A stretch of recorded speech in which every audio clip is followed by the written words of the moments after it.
Hello, welcome to another class of PEPP Learning. നമ്മൾ കഴിഞ്ഞ ക്ലാസ്സിൽ ഇന്നലെ മാരത്തോൺ തുടങ്ങിയിരിക്കുന്നു ഇംഗ്ലീഷിൻ്റെ CUT PGയുടേത്. ഇന്ന് നമ്മളുടെ സെക്കൻഡ് ക്ലാസ് ആണ്. കഴിഞ്ഞ ക്ലാസ്സിൽ ഒരുപാട് പേര് പാർട്ടിസിപ്പേറ്റ് ചെയ്തു, ഒരുപാട് പേര് കമൻറ്റ് ചെയ്തു. ഈ ക്ലാസ്സിൽ ഞാൻ അതിലും അധികം കമൻറ്റ്സ് ആണ് പ്രതീക്ഷിക്കുന്നത്. ഏറ്റവും നന്നായിട്ട് ആൻസർ ചെയ്യാൻ പോകുന്ന എല്ലാ ക്വസ്റ്റ്യൻസിനും കറക്റ്റ് ആൻസർ പറയാൻ പോകുന്നത് ആരാണെന്ന് നമുക്ക് ഈ ലൈവ് സെഷൻ കഴിയുമ്പോഴേക്കും മനസ്സിലാക്കാൻ പറ്റും. സോ നിങ്ങൾ എത്രത്തോളം പ്രിപ്പയർഡ് ആണ് ഇതിന് വേണ്ടി എന്നുള്ളത് നമുക്ക് മനസ്സിലാക്കാം. ഓക്കെ, ആൻഡ് ഡോണ്ട് വറി, ഇപ്പം ആൻസർ അറിയില്ലെങ്കിൽ മിണ്ടാതിരിക്കേണ്ട, ജസ്റ്റ് നിങ്ങൾ കമൻറ്റ് ചെയ്തോളാം, നിങ്ങൾക്ക് ഇഷ്ടമുള്ളത് ചെയ്തോളാം. ഓക്കെ, എനി ഹാവ് നമ്മൾ the second day of the marathon session തുടങ്ങിക്കഴിഞ്ഞു.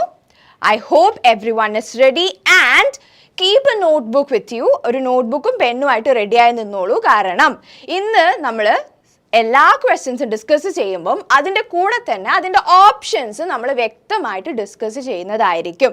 So it will be helpful for you to learn a broader area. Okay, അപ്പോൾ ഓപ്ഷൻ മാത്രമല്ല, അതിൻ്റെ കൂടെയുള്ള കറക്റ്റ് ആൻസർ മാത്രമല്ല, അതിൻ്റെ കൂടെയുള്ള ഓപ്ഷൻസും കൂടി പഠിച്ചു കഴിഞ്ഞാൽ നമുക്ക് കുറച്ചും കൂടി ഇൻഫർമേഷൻസ് അറ്റൈൻ ചെയ്യാൻ പറ്റുമെന്ന് ഞാൻ വിശ്വസിക്കുന്നു. So take A note book and buckle up. First question, who of the following white female authors are sympathetic to cause of the blacks? To cause of the blacks. Question എല്ലാവരും ശ്രദ്ധിച്ചു കേട്ടോളൂ. Options നോക്കിക്കോളൂ. Option A Margaret Drabble, option B Nadine Gordimer, option C Muriel Spark, option D Jean Rhys. Options ഒന്നും കൂടി വായിക്കാം. Margaret Drabble, Nadine Gordimer, Muriel Spark, Jean Rhys. Question ഇതാണ്, ഈ 4 white female ഓതേഴ്സിൽ ആരാണ് ബ്ലാക്സിൻ്റെ സങ്കടത്തിൽ കൂടെ ചേർന്ന് അവർക്ക് വേണ്ടി സംസാരിച്ചത്? ഈ ഓതേഴ്സിൽ ആരാണ്? ഓപ്ഷൻസ് എ ആണോ, ബി ആണോ, സി ആണോ, ഡി ആണോ? Rashek hi, please answer. White female ഓതേഴ്സിൽ ആരാണ് ഇവർക്ക് വേണ്ടി വർക്ക് ചെയ്തത്? ജീൻ റിസിനൊക്കെ നിങ്ങൾക്ക് നന്നായിട്ട് പരിചയമുണ്ടായിരിക്കും അല്ലേ? നമ്മുടെ പല വർക്ക്സും, ജീൻ റിസിൻ്റെ പല വർക്ക്സും ശ്രദ്ധിച്ച് നോക്കിക്കഴിഞ്ഞാൽ അതിലെ തീംസ് ഒക്കെ ഞാനിപ്പോൾ പറഞ്ഞ സാധനങ്ങളായിട്ട് റിലേറ്റഡ് ആയിരിക്കും. ഒന്ന് ഗെസ് ചെയ്ത് നോക്കൂ. Abin, very good. അബിൻ ഇന്നും വന്നിട്ടുണ്ട്. Abin, you are becoming my favourite right now. So Abin പറഞ്ഞിരിക്കുന്ന ഓപ്ഷൻ ബി ആണ്. ശരിയാണോ തെറ്റാണോ നമുക്ക് നോക്കാം. And very good Abin, the correct answer is B, Nadine Gordimer. ബാക്കിയുള്ളവർക്കും പാർട്ടിസിപ്പേറ്റ് ചെയ്യാവുന്നതാണ്. ശരിയാണോ തെറ്റാണോ എന്നുള്ളതിനെ കുറിച്ച് വറീഡ് ആവേണ്ട. Please try to comment the answers and try to understand. ആദ്യം ക്വസ്റ്റ്യൻ ഒന്ന് ഞാൻ പറയുന്നത് മനസ്സിലാക്കുക. ആൻഡ് ജസ്റ്റ് എയോ ബി ആണോ സി ആണോ ഡി ആണോ എന്ന് മാത്രം ടൈപ്പ് ചെയ്ത് അയച്ചാൽ മതി. സോ ഇതിൽ 4 ഓപ്ഷൻസിൽ the correct answer is Nadine Gordimer. Now about Nadine Gordimer. Nadine Gordimer is known for her strong support for the cause of black people in South Africa. South Africa Harsh, സൂസനും റാഷിക്കും ഒക്കെ comment ചെയ്തിട്ടുണ്ട്. കുറച്ച് late ആയിപ്പോയി. C correct answer B തന്നെയാണ്. Very good. Anyhow, Nadine Gordimer south ആഫ്രിക്കയിലെ black പീപ്പിളിന് വേണ്ടി, കോസിന് അവരുടെ സങ്കടത്തിൽ പങ്കുചേരുന്ന അവർക്ക് വേണ്ടി പല ലിറ്റററി വർക്ക്സും ചെയ്തിട്ടുണ്ട്. Throughout her writing career, she actively addressed issues of apartheid and racial injustice, making her sympathetic to the cause of black individual. എന്താണ് apartheid? Racial discrimination. ബ്ലാക്ക് എന്നൊരു കാരണം കൊണ്ട് അവരെ ഒറ്റപ്പെടുത്തുകയും അവരെ ടോർച്ചർ ചെയ്യുകയും കണ്ടു നിൽക്കാൻ പറ്റാതെ അതിനെതിരെ വോയിസ് എടുത്തൊരു വൈറ്റ് വുമൺ ആണ് ആര്? നമ്മുടെ സ്വന്തം Nadine Gordimer. Nadine Gordimer's works often address the socio-political landscape of South Africa, particularly during the apartheid era. Okay, racial discrimination നടക്കുന്ന സമയത്ത് ഉണ്ടായിരുന്ന പ്രശ്നങ്ങളൊക്കെ ആയിരുന്നു കൂടുതലും ലിറ്ററേച്ചറിൽ അവർ യൂസ് ചെയ്തിട്ടുണ്ടായിരുന്നത്. ഞാൻ ഇങ്ങനത്തെ പോയിന്റ്സ് ഒക്കെ എടുത്ത് പറയാൻ കാരണം ഇങ്ങനെ തന്നെ സ്ട്രേറ്റ് ഫോർവേഡ് ക്വസ്റ്റ്യൻ വരണമെന്നില്ല. ഓക്കെ, അപ്പോൾ ഈ ഓരോ പോയിന്റ്സിനും അതിൻ്റെതായ ഇമ്പോർട്ടൻസ് കൊടുക്കാം. ഞാൻ ഇന്നലെ പറഞ്ഞ പോലെ ഈ സെൻറ്റൻസിൽ നിന്ന് എങ്ങനെയൊക്കെ ക്വസ്റ്റ്യൻ വരാൻ സാധ്യതയുണ്ട് എന്ന രീതിയിൽ വേണം നമ്മൾ ഓരോ സെൻറ്റൻസും ഓരോ പോയിന്റും വായിക്കേണ്ടത്. ഓക്കെ, ആൻഡ് അവരുടെ കുറച്ച് വർക്ക്സ് ആണ്. എപ്പോഴും നമ്മൾ ഒരു ഓഥറിനെ കുറിച്ച് പഠിക്കുമ്പം അവരുടെ കുറച്ച് വർക്ക്സ് നമ്മൾ നോക്കി വെക്കണം. ഫോർച്ചുനേറ്റ്ലി നമ്മൾ പഠിച്ചതിൽ നിന്ന് ക്രോണോളജിക്കൽ ഓർഡറോ മാച്ച് ദ ഫോളോയിങ് വരാൻ സാധ്യത കൂടുതലാണ്. Okay, so one of our work is Burger's daughter, published in 1979. This novel follows the life of a white woman, Rosa Berger, whose father was a revered anti-apartheid activist. Through Rosa's perspective, Gordimer explores the complexities of racial injustice and resistance in South Africa. ഇതിലെ character ആയിട്ടുള്ള റോസ burger 14 വയസ്സിൽ അമ്മയും നഷ്ടപ്പെടുകയും 26 വയസ്സിൽ അച്ഛനെ നഷ്ടപ്പെടുകയും still she worked against apartheid. Okay. And the second work, July's People, published in 1981. Year എപ്പോഴും ഓർത്ത് വെക്കണം. ഏതൊരു വർക്ക് നോക്കുകയാണെങ്കിലും ഇയർ ഓർത്ത് വെക്കുക. And check the cover page. ആ ഒരു വർക്കിൻ്റെ കവർ പേജ് ചെക്ക് ചെയ്യുക. ഓക്കെ, അപ്പോൾ ഏതാണ് സബ് ടൈറ്റിൽ ഉണ്ടോ, ഇനി ഈ ഓഥറിൻ്റെ പെൻ നെയിമിലാണോ ഇത് വന്നിരിക്കുന്നത് എന്നെല്ലാം മനസ്സിലാക്കണമെങ്കിൽ അതിൻ്റെ ആ വർക്കിന് ജസ്റ്റ് അവരുടെ ടൈറ്റിൽ പേജ് എങ്കിലും നോക്കി വെക്കുക. Okay, and the year of publication. It was set in a fictional post-apartheid South Africa. അപ്പോൾ ഞാൻ നേരത്തെ പറഞ്ഞ പോലെ question might come. ഏത് ബുക്കിലാണ് ഒരു ഫിക്ഷണൽ പോസ്റ്റ് അപ്പാർത്തൈഡ് സൗത്ത് ആഫ്രിക്കയെ റെപ്രസെൻറ്റ് ചെയ്തിട്ടുള്ളത് എന്ന് ചോദിച്ചു കഴിഞ്ഞാൽ സുഖമായിട്ട് നമുക്ക് ആൻസർ കണ്ടുപിടിച്ചൂടെ? റൈറ്റ്. അപ്പോൾ ഓരോ സെൻറ്റൻസ് വായിക്കുമ്പോൾ ഞാൻ നേരത്തെ പറഞ്ഞ പോലെ expect what kind of question might be coming. This novel depicts the relationship between a white liberal family and their black servant, July. Through the dynamics between characters, Gordimer explores power, privilege, and the aftermath of apartheid. Okay? And the next work, The Conservationist. The Conservationist, 1974, published in 1974. I hope you are writing it down. ഇത് എഴുതി വെക്കാൻ അപ്പോൾ നിങ്ങൾ വിചാരിക്കും ഈ PPT അവിടെ ഉണ്ടല്ലോ, ഞങ്ങൾ പിന്നെ സാധാരണ എഴുതിയാൽ മതിയല്ലോ എന്നൊക്കെ. എഴുതി വെക്കുമ്പോൾ എന്താണെന്ന് വെച്ചാൽ it somehow gets into our mind. ആ ഒരു പിക്ചർ നമ്മുടെ മൈൻഡിൽ വെക്കുമ്പം ആ എക്സാമിന് ചിലപ്പോൾ ആ പിക്ചർ ആയിരിക്കും നമ്മുടെ മൈൻഡിൽ വെക്കുക. ഞാൻ നോട്ടിൽ എഴുതിയ കാര്യമായിരിക്കും നമ്മുടെ മൈൻഡിലേക്ക് വരാം. അപ്പം always try to write it down. Okay, this novel tells the story of a wealthy white South African businessman, white South African businessman's കഥയാണ്. Becomes entangled in the lives of black South Africans, shedding light on the racial dynamics and inequalities of the country. I hope this is clear. ഇനി ബാക്കി ഓപ്ഷൻസിലുള്ള ബാക്കി ആൾക്കാർ എന്തുകൊണ്ട് അവർ option, നമ്മൾ question എന്താണ്, ബ്ലാക്സിൻ്റെ കോസസിനെ കുറിച്ച് കൂടുതൽ പറഞ്ഞിട്ടുള്ള ഓത്തർ ഏതാണ് എന്നാണ്. അപ്പോൾ അതിൻ്റെ ആൻസർ നമ്മൾ നോക്കി. ഇനി ഇവരെന്തുകൊണ്ടല്ല, ഇവരുടെ തീംസ് എന്തൊക്കെയാണ് എന്നുകൂടി ഡിസ്കസ് ചെയ്യാം. ഞാൻ വീണ്ടും പറഞ്ഞു, നമ്മൾ ക്വസ്റ്റ്യൻ അങ്ങനെ മാത്രം പ്രതീക്ഷിച്ചിട്ട് കാര്യമില്ല. ചിലപ്പം ഈ ഓപ്ഷൻസ് എന്നുള്ള ക്വസ്റ്റ്യൻസ് വരാം. അതുകൊണ്ട് ഇതും നമ്മൾ ശ്രദ്ധിച്ച് വായിച്ച് നോക്കണം. I hope this is going clear. I hope I am not boring you. Bore അടിക്കുന്നുണ്ടെങ്കിൽ കമൻറ്റ് പറഞ്ഞോളൂ. മിസ്സേ വേണ്ട, ഞങ്ങൾക്ക് ക്വസ്റ്റ്യൻസ് നോക്കിയാൽ മതി എന്നാണെങ്കിൽ കമൻറ്റ് ചെയ്തോളൂ. Okay. Margaret Drabble is a British author known for her insightful and often introspective novels that explore the themes such as family, dynamics, social change and complexities of human relationship. Black in a course alla endekയാണ് നോക്കുന്നത്, dynamics, family dynamics, social change, complexities of human relationships. ഇതൊക്കെയാണ് Margaret ഡ്രാബിളിന്റെ വർക്ക്സിൽ കൂടുതലും discuss ചെയ്തിട്ടുള്ളത്. Some of her works, The Millstone, 1965. This novel follows a young woman named Rosamund Stacey who becomes pregnant after a brief affair and navigates the challenge of single motherhood in 1960s. എല്ലാ തീംസും നിങ്ങൾ ശ്രദ്ധിച്ചു നോക്കുക. ഇവിടെ single motherhood ആണ്.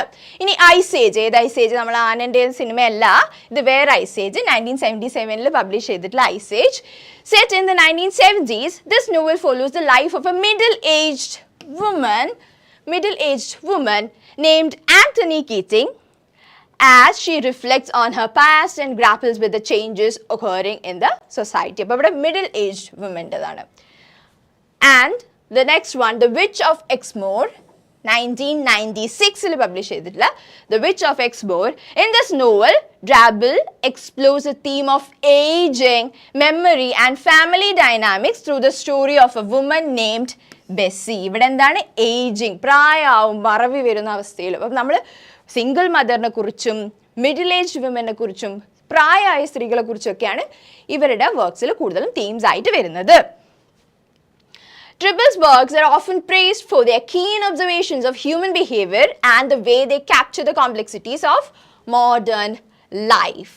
While her writing may touch on social issues, she is not specifically known for being sympathetic to the cause of black. അപ്പോൾ question ഈ answer നമുക്ക് കൊടുക്കാൻ പറ്റില്ല. ഇനി മറ്റൊരു ഓപ്ഷൻ എന്തായിരുന്നു? മ്യൂറിയൽ സ്പാർക്ക് ആയിരുന്നു മറ്റൊരു option. I hope I am not boring. Bore അടിക്കുന്നുണ്ടെങ്കിൽ പ്ലീസ് കമൻറ്റ്. ഓക്കെ, ഇത് ഇമ്പോർട്ടൻ്റ് ആണ്. നമുക്ക് മ്യൂറിയൽ സ്പാർക്കിൻ്റെ ക്വസ്റ്റ്യനും വരാം. നിങ്ങൾ എഴുതിയെടുക്കുന്നുണ്ടെന്നും ഞാൻ വിശ്വസിക്കുന്നു. Muriel Spark was a Scottish author known for her distinctive and often satirical style of writing. ഇങ്ങനത്തെ ക്വസ്റ്റ്യൻ വരാം. ഈ താഴെ തന്ന ഓപ്ഷനിൽ satirical style of writing ആർക്കാണുള്ളത് എന്ന് പറഞ്ഞിട്ട് മ്യൂറിയലിൻ്റെ പേരുണ്ടെങ്കിൽ without any hesitation you can count. You can mark that answer. She gained widespread acclaim for her novels, short stories and poetry characterized by sharp wit, dark humor and intricate plots. The Prime of Miss Jean Brodie, The Prime of Miss Jean Brodie, published in 1961. This novel follows the unconventional and charismatic school teacher, Miss Jean Brodie, and her influence on a group of young girls at a Scottish girls' school in 1930s. This novel explores the theme of loyalty, betrayal, and the complexities of authority. Artha work, The Driver's Seat, 1970. The Driver's Seat, 1970. This novella follows a woman named Novella. എപ്പോഴും ഒരു work, അത് പോയമാണോ, നോവലാണോ, നോവല്ലയാണോ, എപ്പിക്കാണോ, എന്താണെന്നുള്ളത് not ചെയ്ത് വെച്ചിരിക്കണം. ചിലപ്പോൾ നിങ്ങൾ complete അതിൻ്റെ summary, അതിൻ്റെ തീം, പബ്ലിഷ് ചെയ്ത ഡേറ്റ് എല്ലാം പഠിച്ചു വെച്ചിട്ടുണ്ടാവും. ഇതേത് ജേണറിലാണ് വരുന്നത് നിങ്ങൾ ശ്രദ്ധിച്ചിട്ടുണ്ടാവില്ല. And unfortunately the same question comes. അപ്പോൾ എപ്പോഴും ഒരു വർക്ക് പഠിക്കുമ്പോൾ ഏത് ജേണറിലാണെന്നുള്ളത് എന്തായാലും നോക്കി കൺഫേം ചെയ്ത് വെച്ചിരിക്കണം. Okay,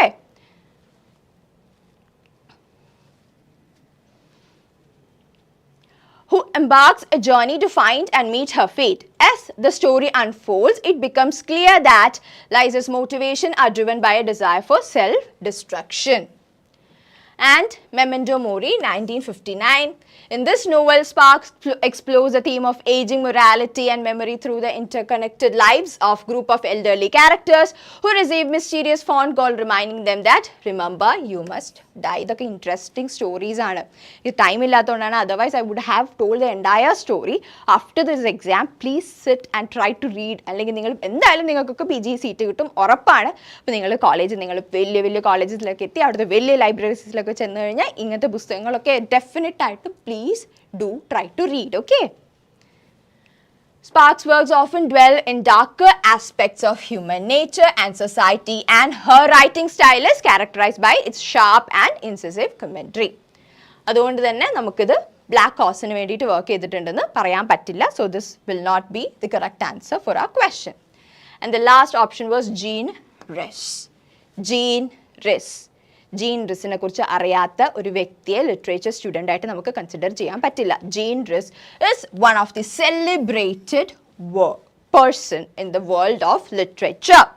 She was a British Dominican author known for her powerful and evocative exploration of themes such as identity, displacement, and marginalization. അപ്പോൾ നമുക്ക് കൺഫ്യൂസ്ഡ്, നേരത്തെ പറഞ്ഞാൽ നമുക്ക് കൺഫ്യൂസ്ഡ് ആയപ്പോൾ ആ ക്വസ്റ്റ്യൻ എന്തായിരുന്നു? കോസ് ഓഫ് ബ്ലാക്ക് ആണ്. ഇവിടെ ജീൻ റിസിൻ്റെ ക്യാരക്ടേഴ്സ് കൂടുതലും മാർജിനലൈസ്ഡ് ആയിട്ടുള്ള ബ്ലാക്സിനെയൊക്കെ ഫോക്കസ് ചെയ്തുകൊണ്ടുള്ള വർക്ക്സ് ഉണ്ട്. അപ്പോൾ നമ്മൾ കൺഫ്യൂസ്ഡ് ആയിപ്പോൾ. അതുകൊണ്ടാണ് ഓരോ വ്യക്തിയെക്കുറിച്ചും വ്യക്തമായിട്ട് നമ്മൾ മനസ്സിലാക്കി വെക്കണം.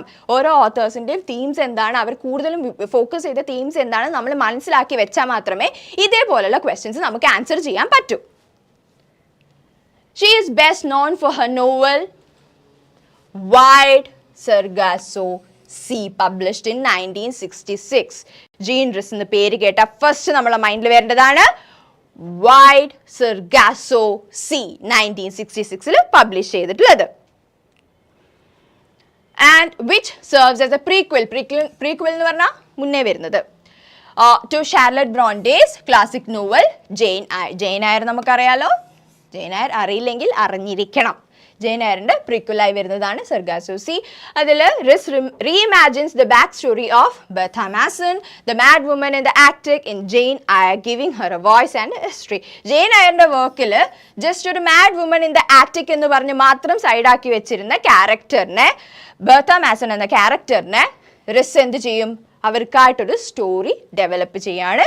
Wide Sargasso Sea. Rhys' depiction of colonialism, racism, and the psychological effects of oppression in White Sargasso Sea is particularly notable. The novel explores the experience of Antoinette Cosway, a Creole woman in Jamaica who marries Mr. Rochester and dwells into the themes of cultural displacement and the effects of colonial on personal identity. ഞാൻ ഇങ്ങനെ വെറുതെ വാചാലമായിട്ട് ഓരോ points miss എന്തിനാ ഈ time waste ചെയ്യുന്നത്, ഞങ്ങൾക്ക് bore അടിക്കും തോന്നുന്നുണ്ടെങ്കിൽ ഞാൻ നിങ്ങൾക്ക് ഇത് കൂടി മനസ്സിലാക്കാൻ വേണ്ടിയിട്ടാണ് ഈ പോയിന്റ്സ് പറഞ്ഞു തരുന്നത്. നിങ്ങൾ പഠിക്കുമ്പം ഇതേപോലെ പോയിന്റ്സ് നോക്കിയിട്ട് പഠിക്കണം. നമ്മൾ ഒരു പക്ഷേ കുറേ MCQs ചെയ്തിട്ടും എനിക്ക് ക്രാക്ക് ചെയ്യാൻ പറ്റുന്നില്ല, എൻട്രൻസ് എക്സാം പാസ് ആവാൻ പറ്റുന്നില്ല എന്ന് സങ്കടം പറയുമ്പം ഈ പ്രോബ്ലം വരുന്നത് ഇതാണ്. MCQs ചെയ്യുമ്പോൾ അതിൻ്റെ കൂടെ വരുന്ന ഓപ്ഷൻസിനെ കുറിച്ച് നമ്മൾ വെറീഡ് ആവുന്നില്ല, കൺസേൺഡ് ആവുന്നില്ല, അതിനെക്കുറിച്ച് നമ്മൾ ശ്രദ്ധിക്കുന്നില്ല. അപ്പോഴാണ് പലപ്പോഴും ചെയ്യുമ്പോൾ അതിൻ്റെ കൂടെ വന്ന ഓപ്ഷൻസും ഇതേപോലെ വിശദമായി നോക്കണം ഞാൻ പറയുന്നില്ല, ഇതേപോലെ ജസ്റ്റ് അതിൻ്റെ മെയിൻ പോയിന്റ്സ് എങ്കിലും നിങ്ങളൊന്ന് ബ്രഷ് അപ്പ് ചെയ്ത് നോക്കണം.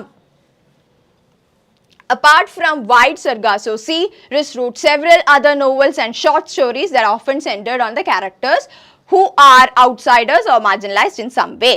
Her writing style is characterized by its spare prose, psychological depth, and vivid evocation of atmosphere.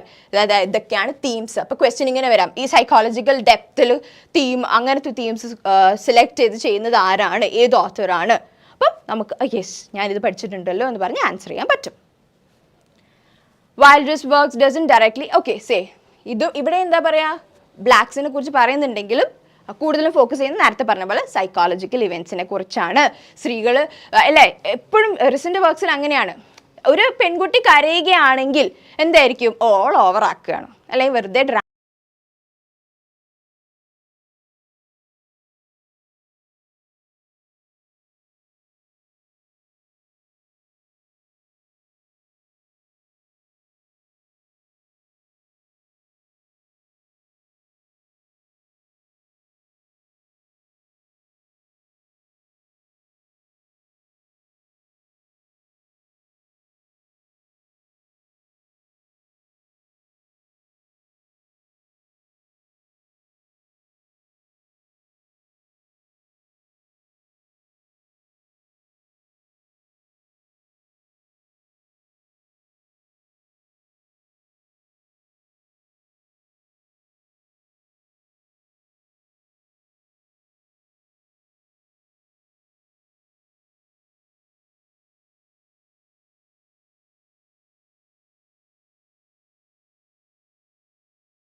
if I'm audible. Am I audible now?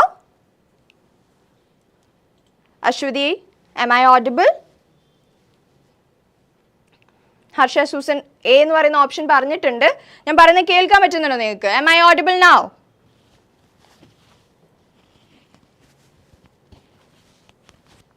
I hope I am audible right now. എല്ലാവരും options പറയുന്നുണ്ട്. Very good. ഇനിയും പറഞ്ഞോളൂ. അബിൻ റൊണാൾബാറ്റ്സ് പറഞ്ഞിട്ടുണ്ട് option A ആണോ, B ആണോ, C ആണോ, D ആണോ? Yes, thank you, audible ആണ്. അങ്ങനെ എന്തെങ്കിലും പ്രശ്നങ്ങളുണ്ടെങ്കിൽ പ്ലീസ് കമൻറ്റ് സെക്ഷനിൽ അപ്പം തന്നെ അറിയിക്കണം കേട്ടോ.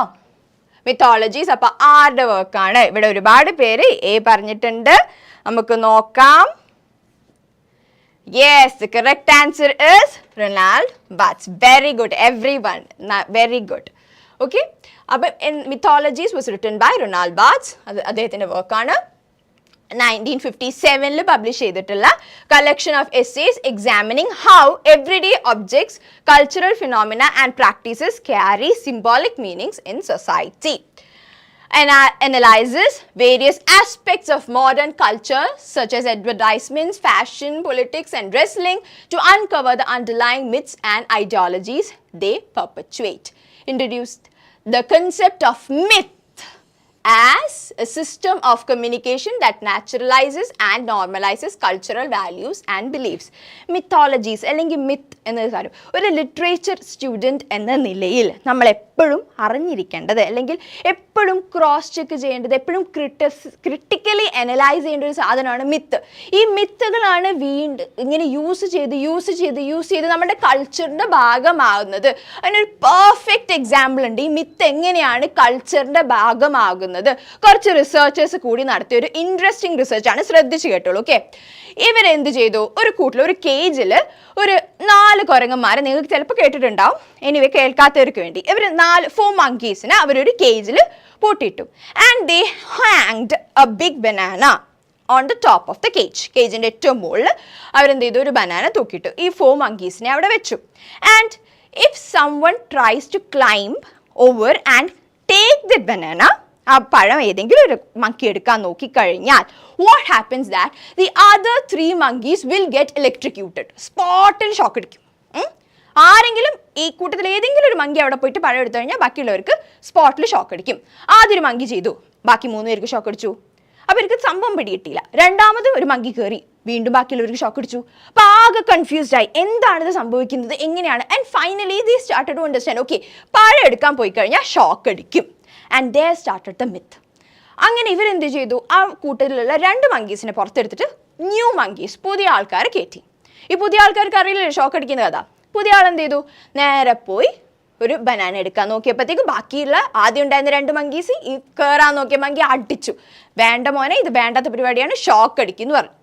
അങ്ങനെ പറഞ്ഞില്ല, anyway they didn't allow him to take the banana. Okay, അപ്പോൾ ഈ പുതിയ monkeys വന്ന monkeysന് they don't have any idea about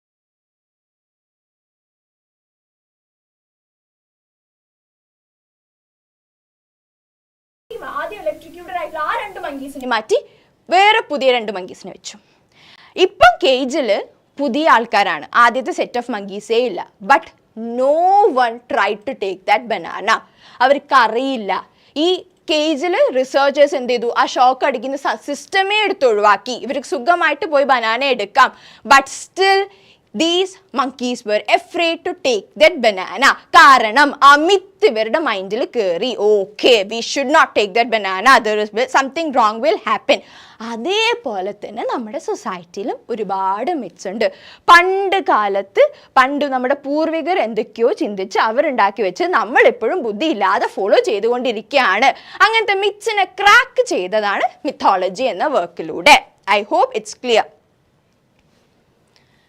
Now, the word catharsis signifies. Next question. Answer പറയാൻ ready ആയിക്കോളൂ. The word catharsis signifies. Simple question ആണല്ലേ. Option A pontification ആണോ? Option B personification ആണോ? Option C purgation ആണോ? Option D publication ആണോ? ഏതായിരിക്കും? എപ്പോഴും എക്സാമിന് ചിലപ്പോൾ നമുക്ക് കൺഫ്യൂഷൻ ആയിരിക്കും. ഒരുപാട് ഓപ്ഷൻസ് കാണുമ്പോൾ ഇതിൽ ഏതായിരിക്കും. അപ്പോൾ ഏറ്റവും ഉറപ്പാണ് ഇതല്ല എന്ന് ഉറപ്പുള്ളത് വേഗം അപ്പം തന്നെ ഒഴിവാക്കുക. എന്നിട്ട് ബാക്കിയുള്ളതിനെ കുറിച്ച് ചിന്തിച്ചാൽ മതി. ഓക്കെ, അപ്പോൾ ഇതിലേതായിരിക്കും? ഹർഷ സൂസൻ സി പറയുന്നുണ്ട്. ബാക്കിയുള്ളവർ പ്ലീസ്. കഥാർസിസ് എന്ന വേർഡ് സിഗ്നിഫൈ ചെയ്യുന്നത് പോണ്ടിഫിക്കേഷൻ ആണോ, പെർസോണിഫിക്കേഷൻ ആണോ, പർഗേഷൻ ആണോ, പബ്ലിക്കേഷൻ ആണോ? A, B, C, D. Abin purgation പറയുന്നുണ്ട്, അശ്വതി സി പറയുന്നുണ്ട്, ശിവപ്രിയ സി, നയന സി. അപ്പം എല്ലാവരും സി പറയുമ്പം of course the correct answer is purgation. The word catharsis signifies purgation. Very good. നിങ്ങൾ എല്ലാവരും സത്യം പറഞ്ഞാൽ വെൽ പ്രിപ്പയർഡ് ആണല്ലേ. ഈ എൻട്രൻസിന് വേണ്ടി നിങ്ങൾക്ക് എന്തായാലും ഡെഫിനറ്റ് ആയിട്ട് കിട്ടും കേട്ടോ. എനിഹാവ് നമുക്ക് ഈ catharsis എന്താണെന്ന് നമുക്കൊന്ന് വിശദമായിട്ട് നോക്കാം. വിശദമായിട്ടല്ല, just the important points. Okay, catharsis is a term originated from ancient Greek philosophy and drama, particularly associated with Aristotle's concept of tragedy. അരിസ്റ്റോട്ടലിന്റെ കൺസെപ്റ്റിൽ ട്രാജഡി എന്ന് പറയുമ്പോൾ, ട്രാജഡി എന്ന് പറഞ്ഞാൽ നമ്മുടെ ഇപ്പോഴത്തെ സിനിമത്തെ പോലെ അല്ല കേട്ടോ. ലാസ്റ്റ് കരയുന്നതെന്ന് പറയുമ്പോൾ മാത്രമല്ല ട്രാജഡി. എല്ലാ ഡ്രാമസിനെയും ട്രാജഡി ആയിട്ട് കണ്ടിരുന്നത്. എനിഹാവ് ട്രാജഡി വരുമ്പം കത്താർസിസ് ഉണ്ടാവും. എന്താണ് അപ്പോൾ കത്താർസിസിലൂടെ മീൻ ചെയ്യുന്നത്? In Aristotle's Poetics, Aristotle's Poetics, important ആണ്. Catharsis refers to the emotional release or purification that audiences experience while witnessing tragic events unfolding on stage. അല്ലേ, ചില സിനിമയൊക്കെ നമ്മൾ കണ്ടു കഴിഞ്ഞ് കരഞ്ഞു പാടിളകിയിട്ടുണ്ടാവും. ബട്ട് അതൊക്കെ കഴിഞ്ഞൊരു ഹാപ്പി എൻഡിങ് കാണുമ്പോൾ നമുക്ക് ഒരു ഫുൾഫില്ലിങ് ഫീലിംഗ് ആണ് അല്ലേ. അല്ലെങ്കിൽ ഒരു ചില സിനിമയിൽ കണ്ടു കഴിഞ്ഞാൽ കരഞ്ഞ് നമുക്കൊരു ഭാരം എടുത്ത് താഴെ വെച്ച പോലെ. അതാണ് ഈ കത്താർസിസ് എന്ന് പറഞ്ഞാൽ. പ്യൂരിഫിക്കേഷൻ അല്ലെങ്കിൽ റിലീസ് ഓഫ് ഇമോഷൻ. നമ്മുടെ സങ്കടങ്ങളൊക്കെ ഈ വേറെ ചില സങ്കടങ്ങളായിരിക്കും നമ്മുടെ മനസ്സിൽ ഉണ്ടായിട്ടുണ്ടാവുക, നമ്മുടെ പേഴ്സണൽ റീസൺസ് ആയിരിക്കും. പക്ഷേ ഈ സിനിമ കാണുന്നതിലൂടെ, നമ്മൾ കരയുന്നതിലൂടെ ഒരു പക്ഷേ നമ്മൾ അതായിരിക്കും റിലീസ് ചെയ്യുന്നുണ്ടാവും അല്ലേ. ചില വ്യക്തികളെ ശ്രദ്ധിച്ചിട്ടുണ്ടോ, ചെറിയ പരസ്യം കാണുമ്പോഴേക്കും അവർ കരയും, ഭയങ്കര ഇമോഷണൽ ആവും. ഒരു പക്ഷേ they might have other problems, വേറെ പേഴ്സണൽ ഇഷ്യൂസിൽ അവർക്ക് കരയാൻ പറ്റാത്തതുകൊണ്ട് ഈ ഇഷ്യൂസിൽ അവർ കരയും. എനി ഹൗ അവരുടെ ഇമോഷൻ അവർ പ്യൂരിഫൈ ചെയ്യാണ്. അപ്പം അതാണ് കത്താർസിസ്. എന്താണ് പോണ്ടിഫിക്കേഷൻ? ഞാൻ നേരത്തെ പറഞ്ഞു, നമ്മൾ എല്ലാ ഓപ്ഷൻസും നോക്കി പോവാണ്. അപ്പം എന്തായിരിക്കും പോണ്ടിഫിക്കേഷൻ? The term refers to the act of speaking or expressing opinions in a pompous or dogmatic manner, often without consideration of others' viewpoints. It does not relate to the catharsis. Catharsis അല്ല. അപ്പോൾ ഇത് option correct അല്ല. But എന്താണ് പോണ്ടിഫിക്കേഷൻ? എന്തായിരിക്കും പോണ്ടിഫിക്കേഷൻ? ഒരു നമ്മളുടെ view point നമ്മൾ അങ്ങോട്ട് പറയല്ല, അടിച്ചേൽപ്പിക്കുക. ഞാൻ പറയുന്നതാണ് ശരി എന്ന രീതിയിൽ സംസാരിക്കുന്ന ആ ഒരു ക്രിയയാണ് പോണ്ടിഫിക്കേഷൻ എന്ന് പറയാം. നമ്മൾ ഇപ്പോൾ എക്സാമ്പിളായിട്ട് പറയാണ്, ഇപ്പം നിങ്ങൾ മാരീഡ് ആയിട്ടുള്ള അല്ലെങ്കിൽ കുട്ടികളെല്ലാം ന്യൂ മോംസിനൊക്കെ ചിലപ്പോൾ കേൾക്കാൻ പറ്റുന്ന ഏറ്റവും കോമൺ ആയിട്ടുള്ള കാര്യമാണ്, ഞാൻ കുട്ടികളെ വളർത്തിക്കൊണ്ടിരിക്കുമ്പോൾ ഫോണൊന്നും കാണിച്ചിട്ടുണ്ടായിരുന്നില്ല, അല്ലെങ്കിൽ ഞാൻ കുട്ടികളെ വളർത്തിക്കൊണ്ടിരിക്കുമ്പോൾ അങ്ങനെ ചെയ്തു ഇങ്ങനെ ചെയ്തു തല കുത്തനെ മറിഞ്ഞു എന്നൊക്കെ പറഞ്ഞ് അവരെല്ലാം അറിയുന്നൊരു വ്യക്തിയെ കാക്കയെ കാണിച്ചു പൂച്ചയെ കാണിച്ചിട്ടൊക്കെ ഭക്ഷണം കൊടുത്തിരിക്കുന്നത്. ബട്ട് ഇപ്പോഴത്തെ സിറ്റുവേഷൻ ഇസ് എൻറ്റയർലി ഡിഫറെൻറ്റ്. കാക്കനെ പൂച്ചനെ കാണിക്കാൻ തന്നെ നമ്മളെ ചുറ്റും ഇല്ല അല്ലേ. ചുറ്റും ബിൽഡിങ്സിന്റെ നടുവിൽ നിൽക്കുന്ന ഒരു മദർ എങ്ങനെയാണ് കാക്കനെയും പൂച്ചനെയും കാണിച്ച് ഭക്ഷണം കൊടുക്കുക? The only option will be phone അല്ലേ. ബട്ട് അവിടെ ഈ പാരന്റ് അല്ലെങ്കിൽ ഈ ഓൾഡ് മദേഴ്സ് എന്ത് ചെയ്യും? അവർ പോണ്ടിഫൈ ചെയ്യും. Okay, I am great, I did everything good, I am good for everything, you are not എന്നല്ല, ഞാൻ പറയുന്നതാണ് ശരി എന്ന രീതിയിലുള്ളൊരു സംസാരം. അതിനെയാണ് ഈ പോണ്ടിഫിക്കേഷൻ എന്ന് പറയാം. I hope it's clear. Personification. Personification is a literary device where human qualities are attributed to non-human entities. Human qualities, non-human things കൊടുക്കുന്നതിനാണ് ഈ personification എന്ന് പറയാം. ഇപ്പോൾ ഒരു പാട്ടില്ലേ, എന്തോ മൊഴിയുവാനുണ്ടായിരുന്നു മഴയ്ക്കെന്നോട് മാത്രമായി. മഴയ്ക്ക് എന്നോട് മാത്രമായി എന്തോ മൊഴിയാനുണ്ടായിരുന്നു. മഴ അവിടെ ഒന്നിനും വന്നതല്ല, മഴ പെയ്തിട്ട് മഴൻ്റെ പാട്ടിന് പോകും. പക്ഷെ ഇവിടെ മഴയ്ക്ക് എന്ത് ചെയ്തു? പേഴ്സോണിഫിക്കേഷൻ കൊടുത്തു, മഴയ്ക്ക് ഹ്യൂമൻ ക്വാളിറ്റി കൊടുത്തു. എന്നോട് എന്തോ മഴയ്ക്ക് പറയാനുണ്ട്, മഴ എന്നോട് എന്തോ പറയാൻ വന്നതാണ് എന്നൊരു ഹ്യൂമൻ ക്വാളിറ്റി മഴയ്ക്ക് കൊടുത്തു. അതിനെയാണ് ഈ പേഴ്സോണിഫിക്കേഷൻ എന്ന് പറയാം. Hope it's clear. ക്ലിയർ ആണെങ്കിൽ ഒരു തംസ് അപ്പ് തരൂ കമൻറ്റ് സെക്ഷനിൽ. എല്ലാവരും ക്ലിയർ ആണെങ്കിൽ തംസ് അപ്പ് തരണം കമൻറ്റ് സെക്ഷനിൽ കേട്ടോ. ആൻഡ് പബ്ലിക്കേഷൻ ഓഫ് കോഴ്സ് എല്ലാവർക്കും അറിയുന്നതാണ്. ഏതെങ്കിലും ഒരു വർക്ക് നമ്മൾ പബ്ലിഷ് ചെയ്യുന്നതിനാണ് ഈ പബ്ലിക്കേഷൻ എന്ന് പറയാം. അതും കത്താർസിസും തമ്മിൽ യാതൊരു ബന്ധവുമില്ല. തംസ് അപ്പ് തരൂ കേട്ടോ. ക്ലിയർ ആയിട്ടുണ്ടെങ്കിൽ, ഓപ്ഷൻസ് ഒക്കെ ക്ലിയർ ആയിട്ടുണ്ടെങ്കിൽ give me a thumbs up. And the publication refers to the act of making something publicly known such as through printing or distribution. പ്രിൻറ്റിങ്ങിലൂടെയോ ഡിസ്ട്രിബ്യൂഷനിലൂടെയോ ചെയ്യും. ഓക്കെ, ബെൻ, ഹർഷ എല്ലാവർക്കും ക്ലിയർ ആയെന്ന് തോന്നുന്നുണ്ട്. Now next question. ഓക്കെ, ഞാൻ ആരൊക്കെയാണ് വേഗം പറയാൻ നോക്കട്ടെ. ഫസ്റ്റ് പറയാൻ നോക്കട്ടെ. Verse stories dealing with chivalry, knights, errantry, enchantments and love are known as. ഇതിലെ വേഴ്സ് സ്റ്റോറീസിൽ ഏതിലാണ് chivalry, knighthood അല്ലെങ്കിൽ errantry, enchantment, love എന്നീ തീംസ് ഒക്കെ ഇൻക്ലൂഡ് ചെയ്യുന്ന വേഴ്സ് ഫോം ഏതാണ്? എപ്പിക് ആണോ, ബെല്ലഡ് ആണോ, ഓഡ് ആണോ, മെട്രിക്കൽ റൊമാൻസസ് ആണോ? Option A, B, C, D. Chivalry, knight, errantry, enchantment and love are known verse stories. ഇതിലേതാണ്? എപ്പിക് ആണോ, ബെല്ലഡ് ആണോ, ഓഡ് ആണോ, മെട്രിക്കൽ റൊമാൻസസ് ആണോ? ഓപ്ഷൻ എ എപ്പിക് എന്നെല്ലാവരും പറയുന്നുണ്ട്. ഓപ്ഷൻ എ തന്നെയാണോ? ഉറപ്പാണല്ലോ. എ ലോക്ക് ചെയ്യട്ടെ. ഓപ്ഷൻ എ ലോക്ക് ചെയ്യാൻ പോവാണ്. The correct answer is option D, the metrical romances. ഞാൻ നേരത്തെ പറഞ്ഞപ്പോൾ കണ്ടുപറ്റിയെന്ന് തോന്നുന്നു എല്ലാവർക്കും അല്ലേ? ദ മെട്രിക്കൽ റൊമാൻസസ് ആണ് കറക്റ്റ് ആൻസർ.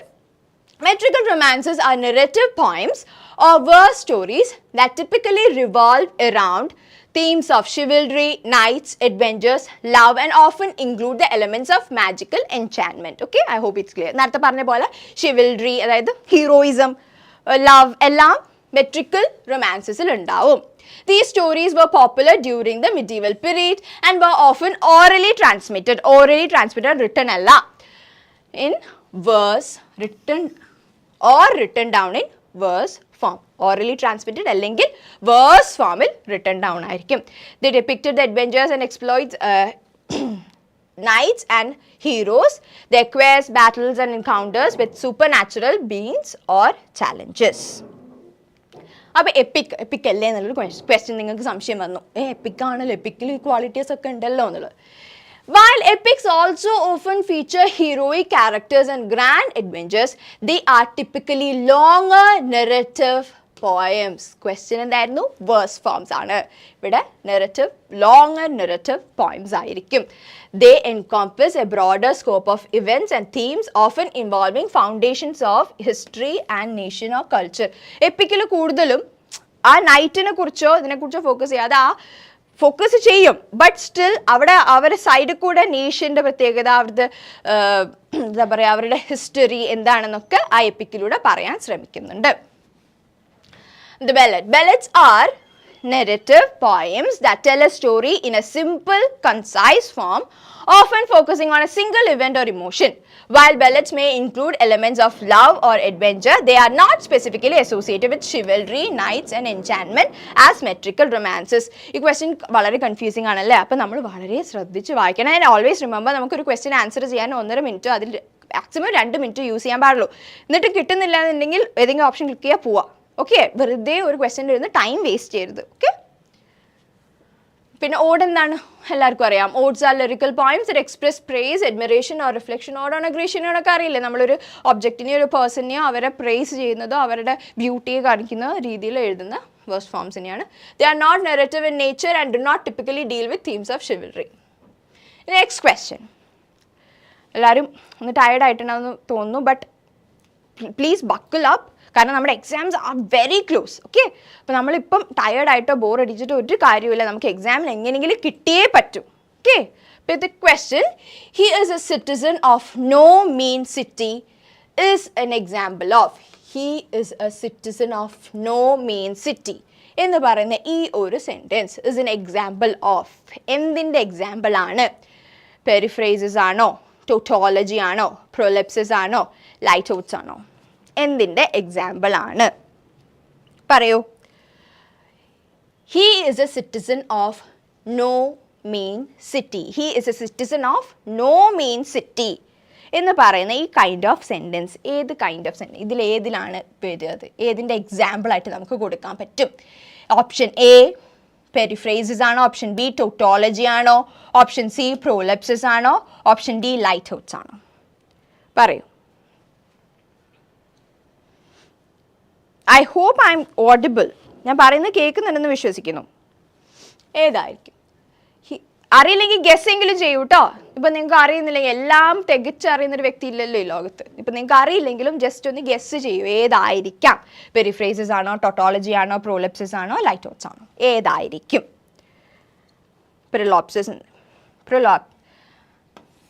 പ്രൊലാപ്സിന് എബിൻ പറഞ്ഞിട്ടുണ്ട്. ഏതാണ്? തന്നെയാണോ കറക്റ്റ് ആൻസർ? ബാക്കിയുള്ളവർ പറയൂ. നയന എ എന്ന് പറഞ്ഞിട്ടുണ്ട്, ഓപ്ഷൻ എ പെരിഫ്രേസസ് ആണെന്ന് പറഞ്ഞിട്ടുണ്ട്. ചെറിയൊരു കൺഫ്യൂഷൻ ഉണ്ടല്ലോ എല്ലാവർക്കും. ബാക്കിയുള്ള ക്വസ്റ്റ്യൻസിനൊക്കെ ചെക്കപ്പൊക്ക എന്ന് പറഞ്ഞ ഓപ്ഷൻ സമയമില്ല, വേഗം വേഗം പറയൂ. ഏതാണ്? ഓപ്ഷൻ ഡി ആണോ, ലൈറ്റ് ഔട്ട്സ് ആണോ, ശിവപ്രിയ പറഞ്ഞതാണോ ശരി ആൻസർ? പറയൂ. എവിടെ ഹർഷ സൂസൻ? ഹർഷ സൂസനൊക്കെ നേരത്തെ കമൻറ്റ് ചെയ്തിരുന്നല്ലോ, ഹർഷ സൂസൻ. എനിഹാവ്, നമ്മൾ നോക്കാം. The correct answer is ലൈറ്റോട്സ്. എന്ത് നമ്മുടെ ഹർഷ സൂസൻ വൈകിട്ടാണെങ്കിൽ കറക്റ്റ് ആൻസർ പറഞ്ഞിട്ടുണ്ട്. ശിവപ്രിയ, അബിൻ സാരമില്ല, നയന. നമുക്ക് നെക്സ്റ്റ് ടൈം ഓക്കെ അടുത്ത ക്വസ്റ്റ്യനിൽ ഇവരെ പൊട്ടിക്കാം. Anyhow, periphrasis, tautology, prolepsis, litotes. Correct answer, litotes ആണ്. എന്താണ് അപ്പോൾ litotes? Litotes is a figure of speech that uses understatement to emphasize a point by negating its opposite. ആകെ കൺഫ്യൂഷൻ ആയി അല്ലേ? Instead of directly stating something positive, it expresses the idea of denying its opposite. ഒരൊറ്റ best example ആണ്. പൊതുവേ നമ്മൾ ഒരുങ്ങി പുറത്തിറങ്ങി കഴിഞ്ഞാൽ പറയില്ല കുഴപ്പമൊന്നുമില്ലല്ലേ കാണാൻ എന്നൊരു ഡയലോഗ് നമ്മൾ ചോദിക്കും അല്ലേ, കുഴപ്പമൊന്നുമില്ലല്ലോ കാണാൻ. ഇറ്റ്സ് എ നെഗറ്റീവ് അല്ലേ, ഒരു നെഗറ്റീവ് സെൻറ്റൻസ് ആണ്. കുഴപ്പമൊന്നുമില്ലല്ലോ, നോ എന്ന് പറയുന്ന ഒരു നെഗറ്റീവ് സെൻറ്റൻസ് ആണ്. ഇവിടെ ഉദ്ദേശം എന്താ, എന്നെ കാണാൻ പൊളിയായിട്ടില്ലേ, ഞാൻ മൊഞ്ചത്തി ആയിട്ടില്ലേ എന്നുള്ളതാണ്. അത് പോസിറ്റീവ് സെൻറ്റൻസ്. പക്ഷെ അത് ചാടിക്കയറി എന്നെ കാണാൻ അടിപൊളിയില്ലെന്ന് ചോദിക്കുമ്പം മോശമല്ലേ എന്ന രീതിയിൽ നമ്മൾ എന്ത് ചെയ്യും, അതിൻ്റെ ഓപ്പോസിറ്റ് സെൻറ്റൻസ് നെഗറ്റീവ് രീതിയിൽ പറയും. അതിനെയാണ് ലൈറ്റോട്സ് എന്ന് പറയാം. It often creates an effect of modesty, irony or emphasis. Okay, ഞാൻ ടോപ്പാണെന്ന് ഞാൻ വലിയ സംഭവം ആക്കാതെ മോഡസ്റ്റിക്ക് വേണ്ടിയിട്ട് നമ്മൾ ലൈറ്റോട്സ് യൂസ് ചെയ്യുന്നുണ്ട്. She is not bad looking എന്ന് പറയുന്ന സെൻറ്റൻസ് യൂസ് ചെയ്യുന്നത് എന്തിന്, instead of she's attractive. She's attractive എന്ന് പറയുന്ന പോസിറ്റീവ് വേർഡ് സെൻറ്റൻസ് ഉപയോഗിക്കുന്നതിന് പകരം അതിൻ്റെ ഓപ്പോസിറ്റ് ആയിട്ടുള്ള negative opposite sentence. She is അട്രാക്റ്റീവിൻ്റെ ഓപ്പോസിറ്റ് എന്തായിരിക്കും, ഷീ ഈസ് നോട്ട് അട്രാക്റ്റീവ് അല്ലെങ്കിൽ ഷീ ഈസ് ബാഡ് ലുക്കിംഗ്. ആ ഓപ്പോസിറ്റ് സെൻറ്റൻസിന് ഒരു നെഗറ്റീവ് കൊണറ്റേഷൻ കൊടുക്കുകയാണ്, she is not bad looking. ഇപ്പം സംഭവം ഇത് തന്നെയാണ്, ബട്ട് എന്താ മുഖത്ത് നോക്കി പറയാതെ നല്ല രസമുണ്ട് കാണാമെന്ന് മുഖത്ത് നോക്കി പറയാതെ കുഴപ്പമില്ല എന്ന് പറയുന്നത്. Okay, the speakers use litotes by negating the opposite to imply that she is indeed attractive. ഇവിടെ ഇപ്പം എന്താ, in this case by saying no mean city, the speaker is actually emphasizing that the city is impressive or noteworthy. City അടിപൊളിയാണെന്നാണ് പറയുന്നത്. ഇവിടെ no mean city എന്ന് പറയുമ്പോൾ negative ആക്കുകയാണ് അല്ലേ അത്. ഗുഡ് സിറ്റി എന്നുള്ളത് നോ മീൻ സിറ്റി. കൺഫ്യൂസ്ഡ് ആയില്ല, ക്ലിയർ ആയെന്ന് തോന്നുന്നു. ക്ലിയർ ആയിട്ടുണ്ടെങ്കിൽ തംസ് അപ്പ് തരൂ കേട്ടോ. ഈ ലൈറ്റോട്സ് എന്ന് പറയുന്ന പോയിന്റ് ക്ലിയർ ആയിട്ടുണ്ടെങ്കിൽ പ്ലീസ് ടെൽ മീ. ഓക്കെ, അതേപോലെ എന്തായിരിക്കും പെരിഫ്രേസസ്? കുറേ പേര് കമൻറ്റിൽ പറഞ്ഞു പെരിഫ്രേസസ് ആണ് ആൻസർ. ആക്ച്വലി എന്താണ് periphrasis? Periphrasis is a figure of speech where the intended meaning of a word or phrase is conveyed indirectly through a longer or more elaborate expression. It often involves using a descriptive language to replace a simple word or concept. ഒരു ചെറിയ word ചെറിയൊരു രീതിയിൽ പറയാൻ പറ്റുന്ന സാധനത്തിൽ നമ്മൾ elaborate ആയിട്ട് പറയുന്നതിനാണ് പെരിഫ്രേസസ് എന്ന് പറയാം. Periphrases can add emphasis, clarify meaning or create a more vivid image. കുറച്ചും കൂടി ക്ലിയർ പിക്ചർ കിട്ടാൻ വേണ്ടിയിട്ട് ഹെൽപ്പ് ചെയ്യും. Example, instead of saying he died, one might use periphrases and say he passed away peacefully in his peace. Okay, അപ്പം എങ്ങനെ പറയാനും, അതായത് ആൾ പടായിട്ടോ എന്ന് പറയുന്നതിന് പകരം അദ്ദേഹത്തിൻ്റെ ഉറക്കത്തിൽ വളരെ സമാധാനപൂർവ്വം നമ്മളെ വിട്ട് പിരിഞ്ഞു പോയി എന്ന് നീട്ടി വലിച്ച് പറയുന്നതിനാണ് എന്ത്, പെരിഫ്രേസസ് എന്ന് പറയാം. I hope it's clear. The next option was tautology. Tautology is a redundant statement that repeats the same idea using different words or phrases. നമ്മൾ എക്സാമിന് ചെയ്യുന്ന പരിപാടി അല്ലേ, BA ഇംഗ്ലീഷ് ഒക്കെ കഴിഞ്ഞവരാണെങ്കിൽ ലിറ്ററേച്ചർ എക്സാമിന് ചെയ്യുന്ന ഒരു പ്രത്യേകതരം പരിപാടിയാണ്. ഒരു കാര്യം നമുക്ക് അറിയുള്ളൂ, അത് പല വാക്കുകൾ ഉപയോഗിച്ച് നമ്മൾ വീണ്ടും പറയാം. ഇവിടെ പക്ഷേ കുറച്ചും കൂടി ക്ലിയർ ആയിട്ട് പറയാം. It adds no new information but merely restates what has already been Z.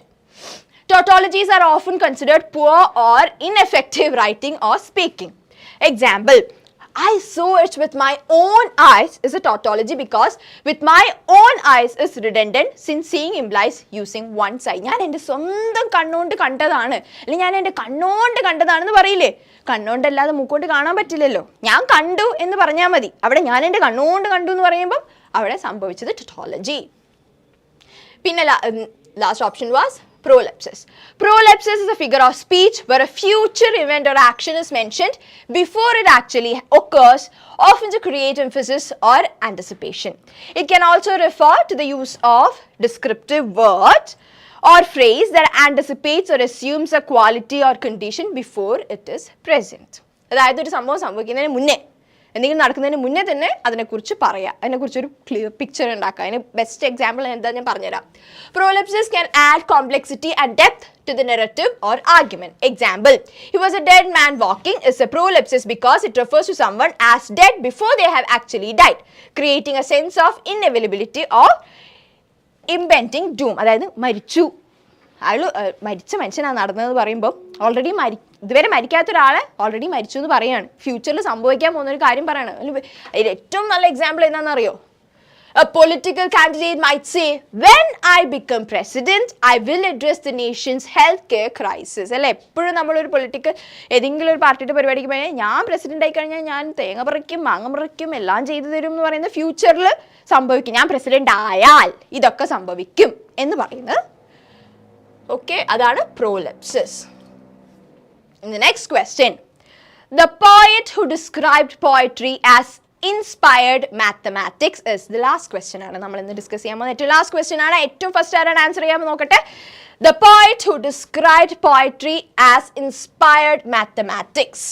ആരാണ്? ഇതിലേത് പോയറ്റ് ആണ് പോയട്രിയെ മാത്തമാറ്റിക്സിൽ നിന്നും ഇൻസ്പയർ ചെയ്തതാണെന്ന് പറയുന്നത്? മാത്തമാറ്റിക്സ് പോലെ പെർഫെക്റ്റ് ആയിട്ട് ഉള്ള ഒരു സാധനമായിരിക്കണം പോയട്രി എന്ന് ഏത് പോയിറ്റാണ്, ഏത് ഓത്തറാണ് പറഞ്ഞിട്ടുള്ളത്? Option A T S allied ആണോ, ഓപ്ഷൻ ബി ഹോപ്കിൻസ് ആണോ, ഓപ്ഷൻ സി ആർച്ചിബാൾഡ് മാച്ചേഷ് ആണോ, എസ്ര പൗണ്ട് ആണോ? മാച്ചേഷ്, ആർച്ചിബാൾഡ് മാച്ചേഷ് ആണോ, എസ്ര പൗണ്ട് ആണോ? Option A B C D, ഏത് ഓപ്ഷൻ ആണ്?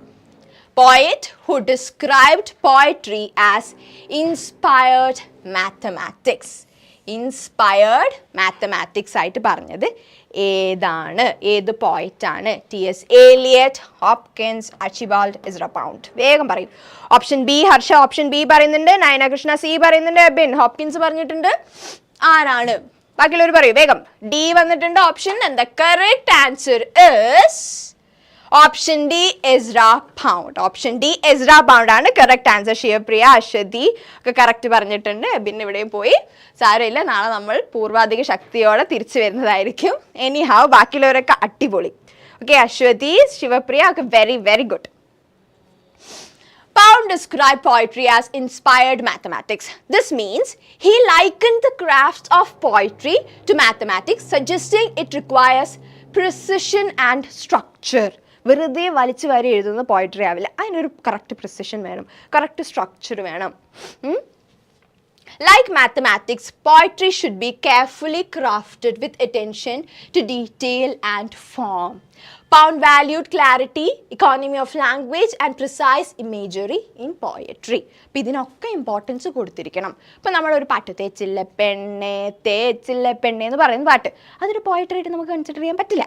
പാട്ടാണ്, അടിപൊളിയാണ്, ചില്ലാണ്. ബട്ട് അതേസമയം നമ്മൾ കൺമണി അൻപോട് കാതലൻ ഞാൻ എഴുതും കണിതമേ എന്ന പാട്ട് കേൾക്കുമ്പോഴും വരുന്ന ഫീല് ഡിഫറെൻ്റ് ആണ്. ഇവിടെ എസ്ര പൗണ്ട് ഉദ്ദേശിച്ചത് ഇത് തന്നെയാണ്. നമ്മളൊരു കവിത വായിക്കുമ്പോൾ അതിലൊരു ഫീല് വേണം, അതിൽ എന്തുണ്ടാവണം? നല്ലൊരു ലാംഗ്വേജ് ഉണ്ടാവണം, ഇമേജറീസ് ഉണ്ടാവണം, ക്ലാരിറ്റി ഉണ്ടായിരിക്കണം. Despite its structure, nature, Pound acknowledge that the role of inspiration and creativity in poetry. Okay ഉണ്ടെങ്കിലും ക്രിയേറ്റിവിറ്റി ഒക്കെ നമുക്ക് യൂസ് ചെയ്യാമെന്ന് പോണ്ട് പറഞ്ഞിട്ടുണ്ട്. He believed that poetry should also be infused with the poet's unique vision and insight. ഒരു വ്യക്തിയുടെ unique വിഷനും ഇൻസൈറ്റുമായിട്ട് connected ആയിരിക്കണം poetry. I hope that is enough for today.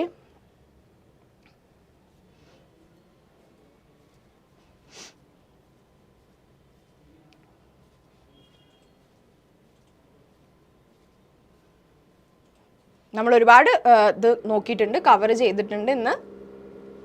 And ഇതുവരെ പറഞ്ഞ ക്വസ്റ്റ്യൻസ് എല്ലാം ക്ലിയർ ആയിട്ടുണ്ടെന്ന് നിങ്ങൾ ഒരു ബെസ്റ്റ് സ്റ്റുഡൻസ് ആണെങ്കിൽ കിട്ടിയതിട്ടുള്ള കമൻസിലൊക്കെ വളരെ ആക്റ്റീവാണ്. നാളെ ഇതേപോലെ ഇതേ സമയത്ത് വന്നിട്ട് എല്ലാ ക്വസ്റ്റ്യനും ആൻസർ പറയണം, എല്ലാം ശ്രദ്ധിച്ച് കേൾക്കണം. Okay, so hope you are studying well and all the best.